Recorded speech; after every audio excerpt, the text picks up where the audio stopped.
2026ನೇ ಸಾಲಿನ ರಾಷ್ಟ್ರಪತಿ ಪದಕ ಘೋಷಣೆಯಾಗಿದೆ. ಸ್ವಾತಂತ್ರ್ಯೋತ್ಸವ ಅಂಗವಾಗಿ ಕೇಂದ್ರ ಸರ್ಕಾರ ಗೌರವವನ್ನ ನೀಡ್ತಾ ಇದೆ. ಪೊಲೀಸ್ ಇಲಾಖೆಯಲ್ಲಿ ಸೇವೆ ಸಲ್ಲಿಸಿದಂತ ಅಧಿಕಾರಿಗಳಿಗೆ ಗೌರವವನ್ನು ನೀಡಲಾಗಿದೆ.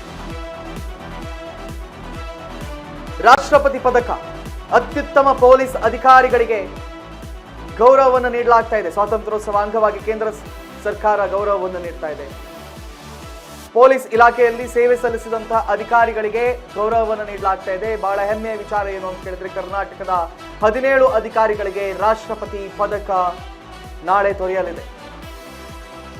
Sara Fatima SP, Thomas Mathew KSRP commandant, Mahadev ACP Bengaluru ಆಗ್ನೇಯ ಸಂಚಾರ ವಿಭಾಗ, Paramananda DYSP,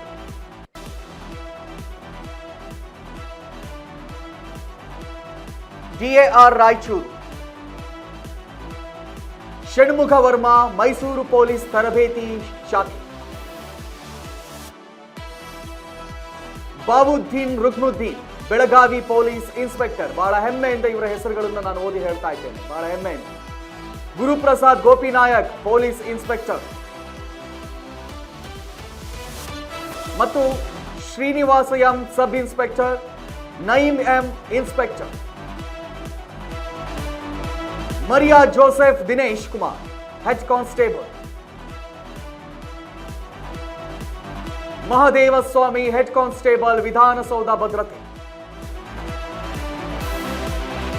Chandrashekhar Chikkannanavar KSRP head constable. 17 ಒಟ್ಟು 17 ಪೊಲೀಸರು. Abdul Kamal head constable Tarikere. Next Nagesh Machayya head constable CIT. ಮುಂದಿನ ಹೆಸರು ಮನೋಹರ್ ಕಾನ್ಸ್ಟೇಬಲ್ ಮತ್ತು ಅಬ್ದುಲ್ ರಬ್ಬಾನಿ ಎಪಿಸಿ ಡಿಪಿಒ. ಹೆಮ್ಮೆಯ ಒಟ್ಟು 17 ಅಧಿಕಾರಿಗಳಿಗೆ ಶ್ಲಾಘನೀಯ ಸೇವಾ ಪದಕವನ್ನ ನಾಳೆ ರಾಷ್ಟ್ರಪತಿಗಳು ನೀಡಲಿದ್ದಾರೆ.